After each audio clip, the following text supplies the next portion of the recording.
The next point that we are going to learn is metering. We'll quickly touch upon what is metering now, but we will revisit this at the end of this video when we have learned the exposure variables, because this is something which you will relate to more after understanding what exactly are the exposure variables. But I'm telling this to you now itself because if you remember in the beginning of the video we told that there are certain things that you have to set in the camera before a photograph is even being taken, and this is one of the key things that you need to decide based on what is the subject that you are shooting or what is the scene that you are shooting. When it comes to metering, you typically see at least three out of the four that you can see on the screen. And based on the camera companies and based on the camera manufacturer, you will have different naming convention. Some of the most common ones are evaluative metering or matrix metering, which is called in Nikon. We have center weighted metering, partial metering, which is an option which is available in Canon, and the spot metering. Evaluative metering, center weighted metering, and spot metering is something which you find common in most or if not all of the cameras that is available. What exactly is metering? Now, when it comes to the way the cameras are designed, be it the current generation digital cameras or the ones which have been there since ages, the way the camera is designed is that it reads the light which is reflected from the subject. The light, which is probably the sunlight or the light which is coming from a light source which hits the subject, is reflected and it is read by the camera, and that's exactly what is captured by your camera.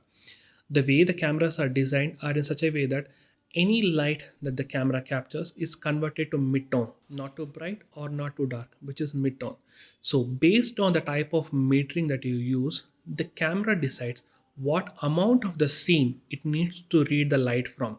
When you're using evaluative or matrix metering, it reads the light from the entire scene what the camera is photographing. Whereas when it comes to the center weighted, the camera reads the entire scene, but it will give the prominence to the center region of your scene, which is usually around 20% of what you find in the viewfinder. The significance is given to the light which is read from the center portion of the viewfinder, though the entire scene is actually considered for evaluating the light.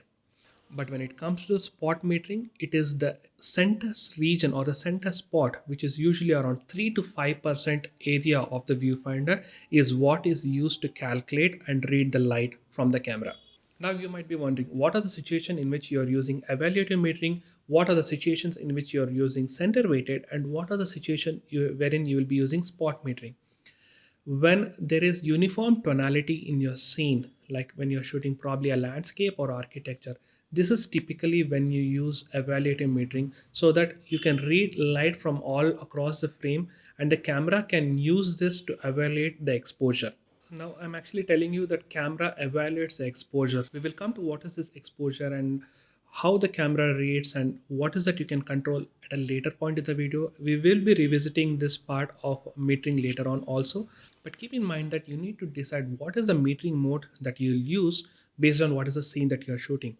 If your scene is very contrasty, wherein assume that you're shooting a person face against a sky, wherein the scene is very bright in the background, but if the person face is say like a medium tonality or dark tonality, this is exactly when you use spot metering, wherein you can use a spot on the person's face, preferably on the cheeks or preferably on the forehead, so that you can read the amount of light that is getting reflected from that region. Based on that, you change the exposure variable so that you get the correct exposure on the person's face. You might have seen typical situation wherein you want to take a group photo against a sunset, or you want to take a person's photo against a sky or a sunset, and the person's face comes in very dark. So this happening because the camera is by default on a evaluative metering, and it sees that a lot of light is coming into the frame, and it tries to what is known as underexpose the image, thereby rendering the person or the group face as dark or rendering them as silhouette.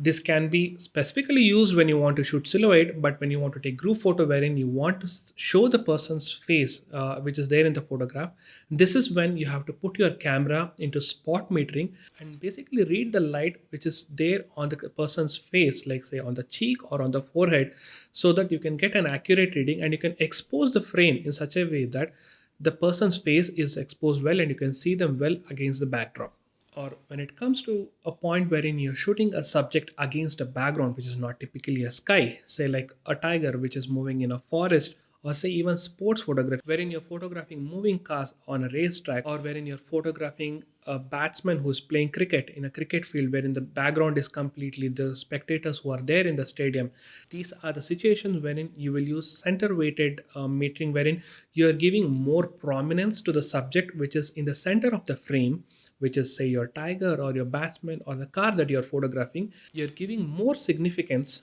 to what is there in the center of the frame, which is your subject. And this is exactly the scenarios where you use the center weighted metering. When it comes to what should we use or what should be typically used, in most cases, except for the situations that I told you, wherein you're photographing a group or a person against a sunset or something like that, if not for situations like that, I would highly recommend that you put your camera in evaluative metering and then compensate for what is happening in the scene by using exposure compensation. Again, we'll come back to what is exposure compensation, but it's better to leave your camera in evaluative or matrix metering that is available, so that it takes the complete scene into picture when it is reading the light and coming up with the exposure value for your photograph.